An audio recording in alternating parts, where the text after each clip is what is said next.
Donc à la fin du chapitre 10, dans le livre de Shoftim, on voit que les Bénis Israël étaient opprimés par Bnei Ammon. Ils ont fait Teshuvah. Dieu a refusé d'écouter leurs prières. Il leur a dit, allez vous plaindre, allez supplier les divinités que vous avez servies jusqu'à présent, puisque moi vous m'avez abandonné. Mais les Bénis Israël ont tenu bon. Ils ont persévéré dans leur Teshuvah. Ils ont abandonné toute forme d'Avodah Zara. Ils ont continué à prier au point qu'il est écrit Vatiktsar nafsho ba'amal Israël, c'est-à-dire c'est un anthropomorphisme. Hachem n'en pouvait plus face aux prières et aux supplications des Bnei Israël.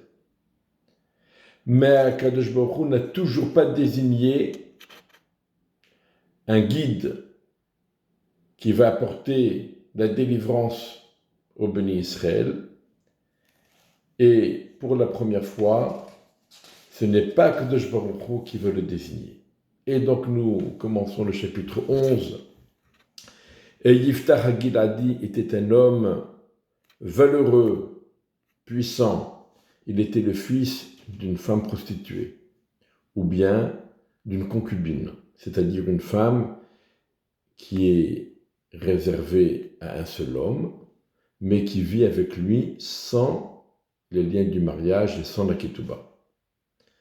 Et Gilad a donné naissance à Yiftach. Mais Gilad, il avait une autre épouse légitime qui donna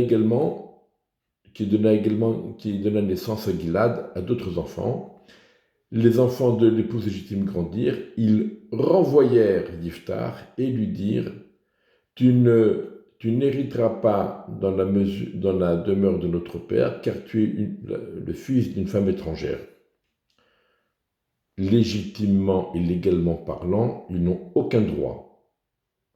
Yiftach a autant de droits sur l'héritage du père que les autres enfants. Mais Yiftach a préféré fuir devant ses frères et s'est installé dans une terre qui s'appelle Tov, Eretz Tov. Et se sont regroupés autour de Yiftach des gens Anashim Rekim, ça veut dire une bande de voyous, et ils sont sortis avec lui. Et donc, on comprend bien, Yiftach c'est le chef de la bande, et c'est une bande de voyous, donc ils ne sont certainement pas partis au Beth Midrash pour étudier, ni à la synagogue pour prier, mais ils devaient vivre de menus larcins, probablement pas sur le compte des Juifs, mais sur le compte des autres. Alors, ce fut au bout d'une certaine période, Bnei Ammon déclarèrent la guerre avec Israël. Donc, comme on l'a vu précédemment à la fin du chapitre 10. Ce fut lorsque les Ammonites firent la guerre à Israël, alors les anciens de Gilad allèrent prendre Yiftach de Eretz Tov. Donc là, on voit à la façon dont les choses sont formulées, la considération qu'ils lui ont accordée. Prendre Yiftach. Pourquoi prendre? Demander à Yiftach de venir, c'est-à-dire prendre Yiftach. Bon. Ils dirent à Yiftach, va et tu seras pour nous le chef d'armée et nous allons faire la guerre contre Ammon. Donc, c'est un peu la route de secours. Yiftach dit aux sages, aux anciens de Gilad, mais vous m'avez haï, vous m'avez renvoyé de la maison de mon père. Alors, ce n'est pas eux, ce sont ses frères, mais eux ont laissé faire. C'est eux les juges, c'est eux les doyens de la cité. Ils auraient dû réagir, ils auraient dû le défendre. Et pourquoi vous venez maintenant à moi quand vous êtes dans la détresse? Les sages de Gilad lui dirent à Yiftach, c'est pourquoi maintenant nous revenons vers toi et nous irons avec toi et nous ferons la guerre contre les Bnei Ammon et tu seras pour nous le chef pour tous les habitants de Gilad. Yiftar dit aux anciens de Gilad, si vous me ramenez pour faire la guerre contre Ammon, et qu'Hachem les livre à moi, je serai pour vous le chef. Mais ce que Yiftar veut, c'est pas si je gagne, je suis le chef, et si je perds, alors on me remballe à nouveau. Non. Évidemment, si je gagne, je suis le chef, c'est une évidence. Ça n'a pas besoin d'être précisé. Mais vous devez me nommer comme étant votre chef et vous devez me déclarer que vous me faites confiance et que vous êtes prêt à me suivre dès maintenant. Je suis votre chef dès maintenant, pas après, maintenant. Et après, on verra. Les anciens de Gilad dira Yiftar, Akadosh Baruch Hu écoute cet accord que nous avons entre nous, et nous ferons donc comme tu l'exiges. Yiftach alla avec les sages de Gilad, ils le placèrent, ils le nommèrent sur eux comme chef et comme chef d'armée, et Yiftach adressa ses paroles devant Hachem. Mitzpah, Mitzpah c'est un endroit élevé d'où on fait le guet. Donc, ici il y a un point très important. Bon, d'une part, comme nous l'avons dit, ce n'est pas Dieu qui a désigné Gilad, mais ce sont des hommes. D'autre part, les mêmes personnes qui l'ont méprisé et qui l'ont renvoyé et qui l'ont rejeté, eh bien, ils ont appris à baisser la tête et se sont adressés à Yiftar et ils acceptèrent toutes les conditions de Yiftar. Et maintenant, la guerre. Mais avant la guerre, il faut savoir pourquoi on fait la guerre. Yiftar envoyait des messagers au roi de Ammon pour lui dire « Pourquoi, moi et toi, qu'est-ce qu'on a à voir tous les deux pour que tu viennes me faire la guerre sur mon territoire? Qu'est-ce que tu me veux? Explique, quel est le problème? Peut-être qu'on pourrait le résoudre politiquement, diplomatiquement. Pourquoi la guerre? » Le roi de Ammon dit au messager de Yiftar, parce qu'Israël a pris mon territoire quand il est monté d'Égypte, depuis Arnon jusqu'au Yabok et jusqu'au Jourdain. Donc ce sont les guerres que l'on voit à la fin du livre de Bamidbar, les premières guerres de conquête menées par Moshe Rabbeinu. Et maintenant, rendez-moi en paix. Tu veux pas la guerre, tu me rends mes territoires. Alors Yiftar lui a renvoyé encore d'autres messagers au roi de Ammon. Et il lui a dit, ainsi a dit Yiftar, Israël n'a pas pris le territoire de Moab ni le territoire d'Ammon. Effectivement, nous savons tous que nous avons une interdiction de faire la guerre avec Moab et Ammon. Car lorsque nous sommes montés d'Égypte, Israël est allé dans le désert jusqu'au Yam-Souf. Et ensuite, il est venu à Kadesh. Et Israël a envoyé des messagers au roi de Édom, donc Esav, pour lui dire « Laisse-moi traverser ton territoire ». Et le roi d'Édom n'a pas accepté. Et on a envoyé également des messagers au roi de Moab, et il n'a pas accepté. Et Israël a séjourné à Kadesh. Il alla dans le désert. Il contourna le territoire de Édom et le territoire de Moab. Il arriva du côté est du territoire de Moab. Ils campèrent de l'autre côté du Arnon. Et nous n'avons pas franchi ni la frontière de Moab, puisque Arnon c'était la frontière de Moab. Nous ne l'avons pas franchi, puisque Moab a refusé de nous laisser passer. Et nous, il nous est interdit de déclarer la guerre à Moab et à Sichon. Israël a envoyé des messagers à Sichon, roi du Hémori et roi de Heshbon. Israël lui a dit, laisse-nous passer, laisse-nous traverser ton territoire jusqu'à ce que nous arrivions à notre place. Mais Sichon n'a pas fait confiance à Israël, il n'a pas laissé Israël traverser sa frontière. Sichon a rassemblé tout son peuple, il a campé à Yatza et il a déclaré la guerre à Israël. L'Éternel Dieu d'Israël a livré Sichon et tout son peuple entre les mains d'Israël. Ils l'ont frappé et Israël a hérité, a pris possession de tout le territoire du Hémoréen qui habitait sur cette terre. Ils héritèrent de toute la frontière du Hémoréen, depuis Arnon jusqu'au Yabok, et depuis le désert jusqu'au Jourdain. Et maintenant, l'Éternel Dieu d'Israël a rejeté, il a vidé le Hémoréen face à son peuple Israël. Et toi, tu vas nous faire partir. Akadosh Baruch Hu a renvoyé les Hémoréens, il a renvoyé Og, il a renvoyé Sichon pour nous implanter ici. Et toi, tu as la prétention de nous faire partir.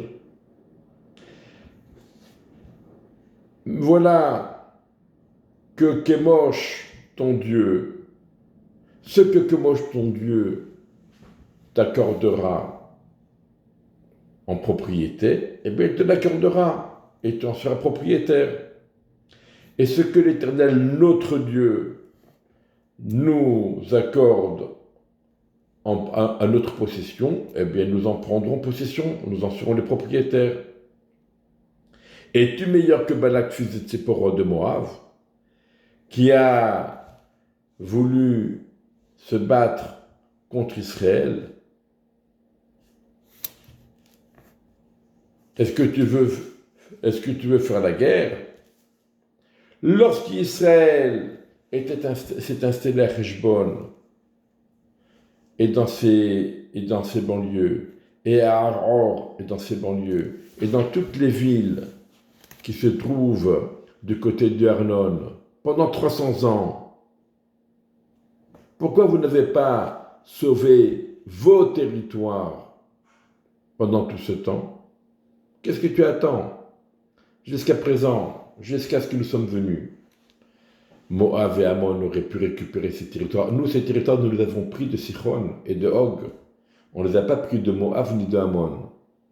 Alors pourquoi, qu'est-ce que vous avez attendu maintenant pour réclamer des territoires? Il fallait les réclamer déjà à l'époque de Sichon, à l'époque de Og. C'est pas maintenant qu'il faut, ça fait 300 ans. Ça fait 300 ans. Pourquoi tu attends maintenant pour réclamer? Et moi, je n'ai pas fauté envers toi. Et toi, tu me causes du tort en me déclarant la guerre. Que Dieu le juge aujourd'hui entre les bénis Israël et entre Ammon. Donc, Yiftach, il propose à Ammon de revenir à la raison, de se calmer, de ne pas exiger des choses qui n'ont pas lieu d'être, et de rentrer chez lui, sans faire la guerre. Mais le roi d'Ammon n'a pas écouté les paroles de Yiftach, les paroles donc que Yiftach lui a adressées. Et là, Yiftach se sentit emporté, transcendé par un esprit de Dieu. Il traversa le Gilad, il traversa Ménaché, il dépassa le gué de Gilad, et du gué de Gilad, il est allé à la rencontre de Ammon.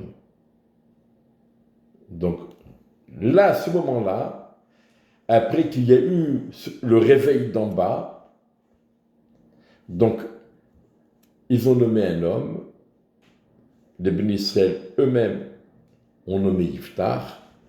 Yiftach a pris l'affaire en main, il a accepté, avant de faire la guerre, parce qu'on ne s'appuie pas sur le miracle, on ne compte pas sur le miracle. et on essaye de se débrouiller de la façon la moins dangereuse.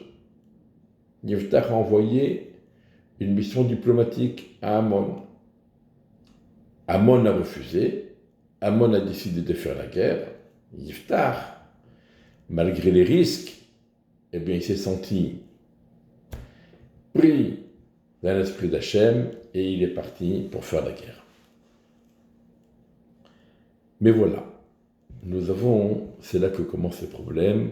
Yiftach a fait un vœu en l'honneur d'Hachem, il a dit, si tu livres Amon dans ma main, et sera celui qui sortira des portes de ma maison à ma rencontre lorsque je reviendrai en paix de la guerre avec Amon, il sera consacré à Dieu et je l'apporterai en holocauste. Alors bien sûr,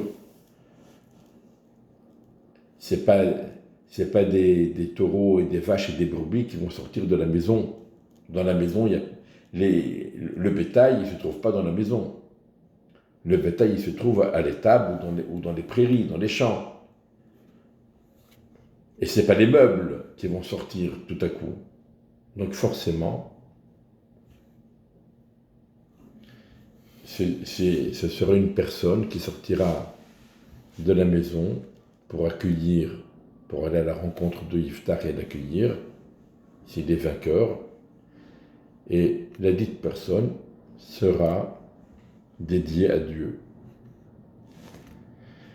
Alors, est-ce qu'un tel vœu est valable? Est-ce qu'on peut l'annuler?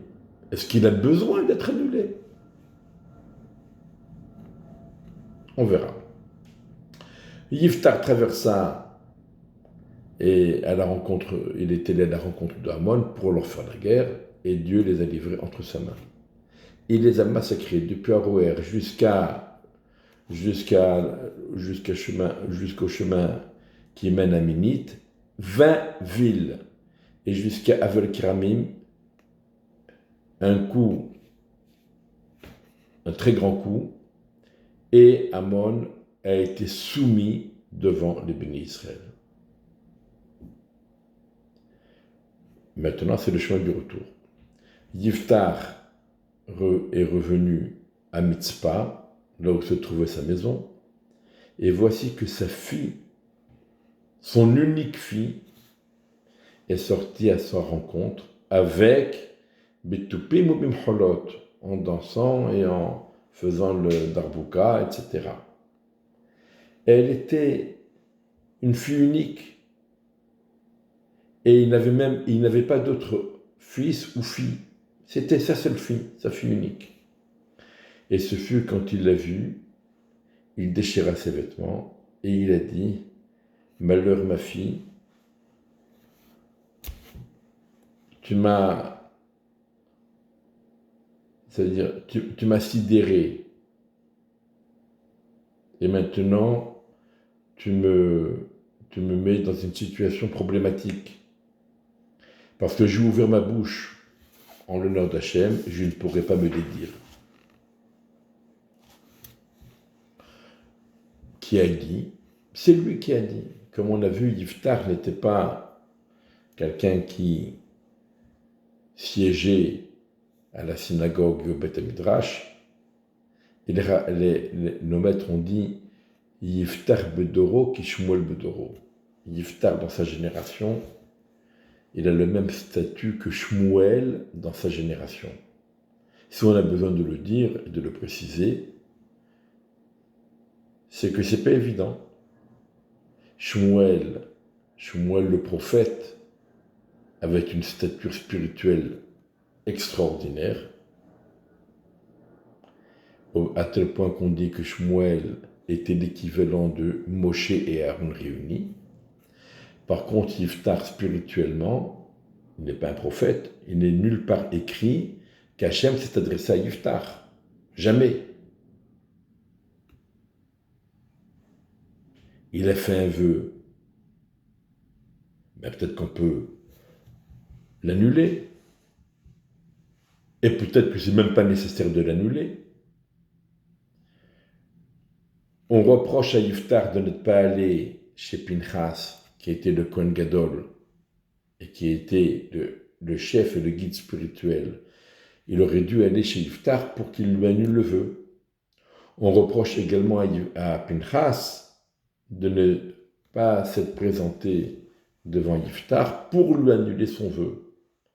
Somme toute, Yiftar est aussi un chef militaire, pas spirituel, mais militaire.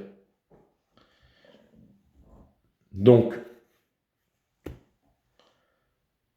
peut-être que Pinchas n'est pas allé chez Yiftar parce qu'il s'est dit, ce vœu-là, il ne vaut rien, on n'a même pas besoin de l'annuler. Mais Yiftar n'est pas au courant, ne connaît pas la halakha apparemment. Et donc, il est en train de vivre ce drame, puisqu'il a promis que la première personne qui sortirait de sa maison serait dédiée à Dieu en holocauste. Ça nous rappelle un peu la Kedat Yitzhak. On sait bien que Akadosh Baruch Hu demandait à Abraham d'immoler, d'apporter son fils en holocauste, mais au dernier moment, Dieu l'a empêché. Et là, qu'est-ce qui va se passer? Vatomer Elav, sa fille lui a dit, papa, tu as ouvert ta bouche en l'honneur d'Hachem, fais-moi comme c'est sorti de ta bouche. Après que Dieu t'ait accordé cette vengeance contre tes ennemis, contre Ammon. Elle dit à son père, que me soit fait cette chose-là. Mais accorde-moi donc cette chose que je te demande, laisse-moi deux mois et j'irai, et je descendrai vers les montagnes et je pleurerai ma virginité, moi et mes copines. Et il lui a dit, va. Et donc il l'a envoyé pour 2 mois. Elle est allée, elle et ses copines, et elle a pleuré sa virginité sur les montagnes. Ce fut au bout de 2 mois, elle est retournée à son père. Et il lui a accompli le vœu l'engagement qu'il s'est engagé. Elle n'a pas connu d'homme, et ce fut une loi en Israël. C'est-à-dire,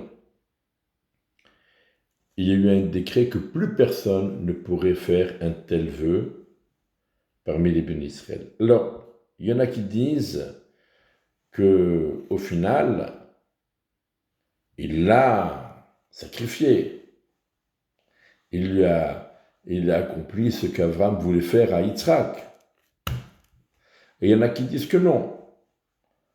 Il ne l'a pas vraiment sacrifié, mais elle a vécu recluse dans un endroit et elle ne s'est donc jamais mariée.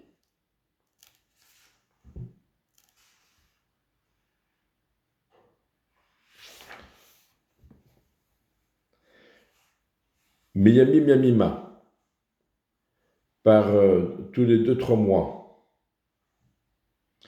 les filles d'Israël allaient pleurer la fille de Yiftach Giladi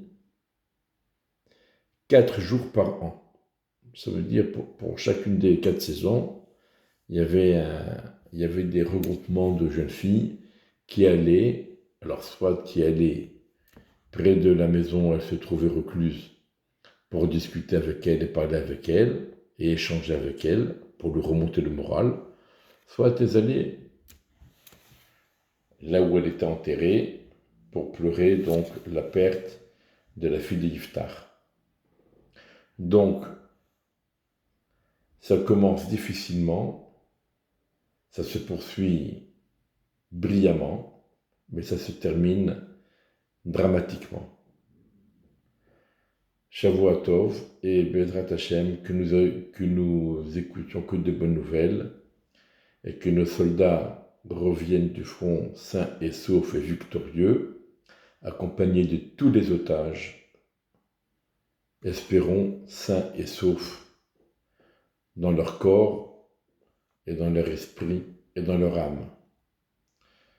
Nous n'oublions jamais ni les soldats, ni les otages, ni les personnes qui ont été, ni les blessés.